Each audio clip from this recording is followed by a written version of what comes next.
ကောင်မလေးကမစင်စားတော့ဘဲနဲ့ကိုချစ်သူကောင်လေးအတွက်လှုပ်ပေးထားတဲ့ဇင်ခန့်ထမင်းဘူးကိုချက်ချင်းပြန်ယူပြီးအတန်းလေးကကောင်းလေးတယောက်ကိုတွားပြလိုက်တယ်။တကယ်တော့ဒီကောင်မလေးကလူဝင်စားတယောက်ပါ။အရင်ဘဝတုန်းကဆိုသူကချမ်းသာတဲ့မိသားစုကအမွေစက္ကန့်သူတယောက်ပေါ့။ဒါပေမဲ့စင်းရဲတဲ့ကောင်လေးတယောက်နဲ့ချစ်မိသွားခဲ့တာ။သူကအဲ့ဒီကောင်လေးကိုချစ်ချင်းမြတ်တာရောပစံရောပေးရင်သူ့နှလုံးသားကိုရနိုင်မယ်လို့ထင်ခဲ့တာ။ဒါပေမဲ့10နှစ်ကြာပြီးတဲ့အခါကောင်မလေးကမတော်တဆမှုတစ်ခုမဲ့တည်ဆုံသွားခဲ့ပြီးသူ့ဝိညာဉ်ကဒီကဘာပေါ်မှာပဲဂျန်ရစ်ခဲ့တာပါ။အဲ့ဒီအခါမှာကောင်လေးရဲ့အမှန်တကယ်မျက်နှာကိုသူ့မြင်လိုက်ရတော့တာပေါ့။လောဘနဲ့မျက်ကန်းဖြစ်နေတဲ့အဲ့ဒီကောင်လေးကသူတို့သမီးကတခြားသူနဲ့ဖောက်ပြန်နေတယ်လို့ပြောပြီးကောင်မလေးရဲ့မိဘတွေကိုချင်းချောင်းဝင်ညစ်တော့တာပေါ့။ဒါကိုကြားလိုက်ရတော့ကောင်မလေးရဲ့မိဘတွေကလုံးဝကိုစိတ်တက်ကြပြီးကွေးချေသွားကြတာပေါ့။အမေကလည်းနှလုံးရောဂါဖောက်လာတော့အဖေကဆေးရုံကိုခေါ်သွားခဲ့တယ်။ဒါပေမဲ့သူတို့ထွက်သွားတာနဲ့တပြိုင်နက်ကောင်လေးရဲ့ရက်စိတ်တရည်စားမလေးရောက်လာပြီးသူတို့နှစ်ယောက်သားကောင်မလေးတည်ဆုံတာကိုပျော်ပွဲကျင်းပကြတော့တာပေါ့။ဒါကိုမြင်လိုက်ရတော့ကောင်မလေးရဲ့နှလုံးသားကလုံးဝကွဲချေသွားပြီးနောက်ထပ်အခွင့်အရေးတစ်ခါရရင်သူတို့ကငါဖျက်ဆီးပေးမယ်လို့ကြိမ်ဆိုလိုက်တယ်။အဲ့ဒီလိုပြောပြီးဒါနဲ့တပြိုင်နက်သူ့ဝိညာဉ်ကရွတ်တရက်ပျော်ကွယ်သွားပြီး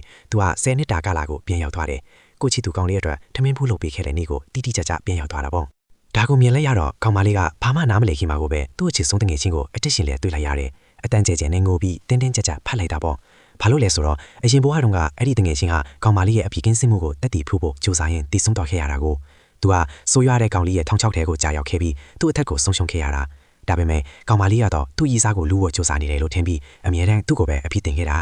ဒါကြောင့်ဒီတစ်ခါတော့သူ့အမားကိုပြင်ဆင်ဖို့ကောင်မလေးကသူ့တငယ်ချင်းလက်ကိုဆွဲပြီးအတန်းလေးကိုတန်းခေါ်သွားတယ်အဲ့ဒီနောက်လူတိုင်းရှေ့မှာပဲသူ့ချစ်သူကောင်လေးစီကနေထမင်းဖူးကိုဆွဲယူလိုက်ပြီးတခြားကောင်လေးတယောက်ကိုပြီးလိုက်တယ်ဒါကိုမြင်လိုက်ရတော့ချစ်သူကောင်လေးကဒေါသနဲ့ယူသွားတော့မတက်ပဲအဲ့ဒီကောင်လေးစီကနေထမင်းဖူးကိုပြန်လူကိုကြိုးစားတော့တာပေါ့ဒါပေမဲ့ကောင်မလေးကသူ့ကိုထွန်းထုတ်လိုက်ပါတယ်အခုဆိုရင်ကောင်မလေးကသူ့ရဲ့ရက်ဆက်တဲ့ရီစာဟောင်းနဲ့သူ့ရီစာမလေးကိုဘာလေးစလို့မလဲဒီချင်ရင်တော့ဒီဗီဒီယိုကို like လုပ်ပေးပါဦးနော်